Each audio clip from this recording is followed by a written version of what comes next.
Hello, this is Andrea, and today I want to talk about the title of this video is not any pain medication, but what other choices do I have?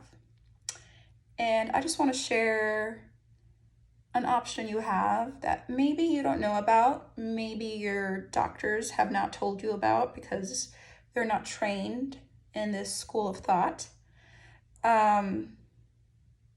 Specialized doctors are not trained in the school of thought. But a choice you do have is to go into the very depths of your mind to find out and discover why or how or when this problem you have of fibromyalgia came about. And I know to a lot of people, they're going to hear this and they're probably not going to like what I have to say. They haven't experienced the miraculous power of their mind. They believe that they're just flesh and bone and that they have to take medications that the doctor prescribes in order to feel better. And if that is your train of thought, if that works for you, then God bless you and I hope you feel better. But if you have tried that, or if you don't want to try that, if you are someone who would much prefer to do things in a more natural, organic way, I'm your girl. So the choice you have is to really sit down and begin to explore your mind.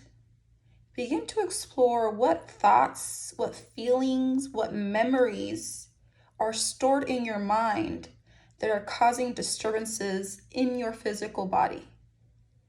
Okay? Because there is this part of the mind, and there's many names for it throughout history, but today we call it the subconscious mind.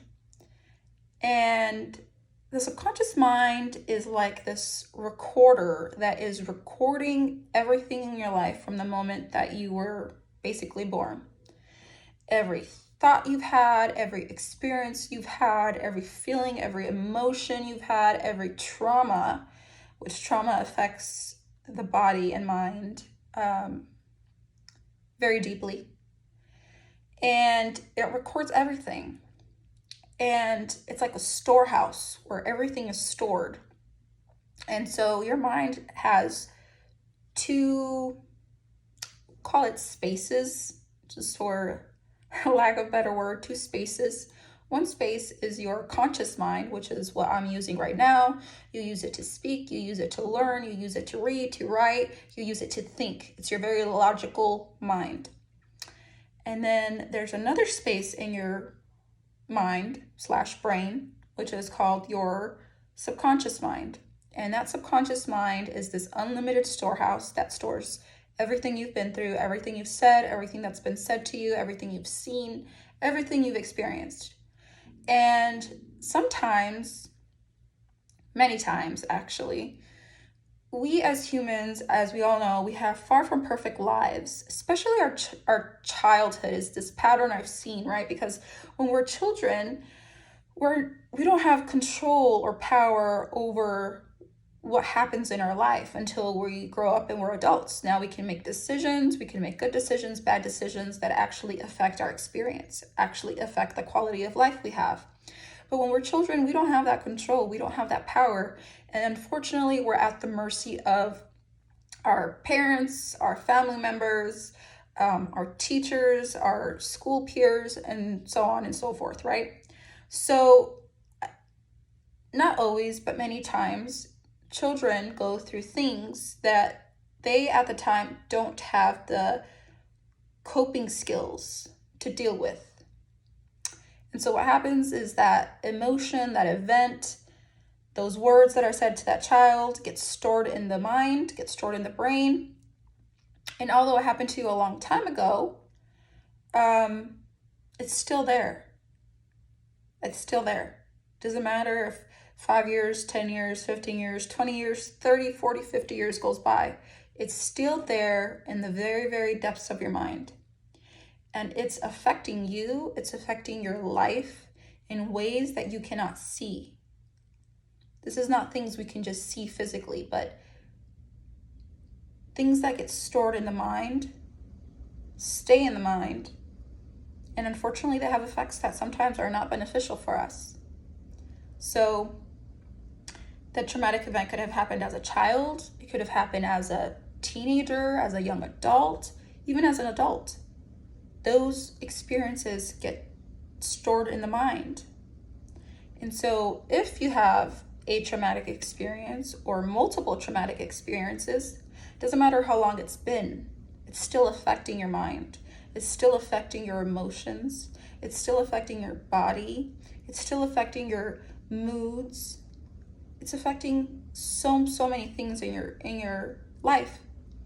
And so if you don't want to take medication, if you don't believe in medication, if you want to do something that's more organic, where you're not pumping weird, God knows what chemicals into your body, which by the way are not supposed to be there, because if they're supposed to be there, God would have created them, believe that. But he did not. They're man-made. So if that is not your route, it's not the route you want to take, you always have the option of exploring your mind. And that's what I help people do. And I absolutely love it. And I've actually done this myself. I've actually have been able to heal myself from so many different problems, addictions, pains, and traumas. So if I could do it, you can do it. Because let me tell you, I'm nothing special. I'm just another human, just like you. But the difference is I actually reached out for help. I was willing to do something I hadn't done before. I was actually willing to take a chance on myself because I wasn't willing to take pain medication. That's just not my school of thought. So like always, if you have any questions, if you just want to chat, feel free to message me. The quickest way to get a hold of me is through Messenger on Facebook. But of course, you can get a hold of me on any other of my social medias. And I'll talk to you soon.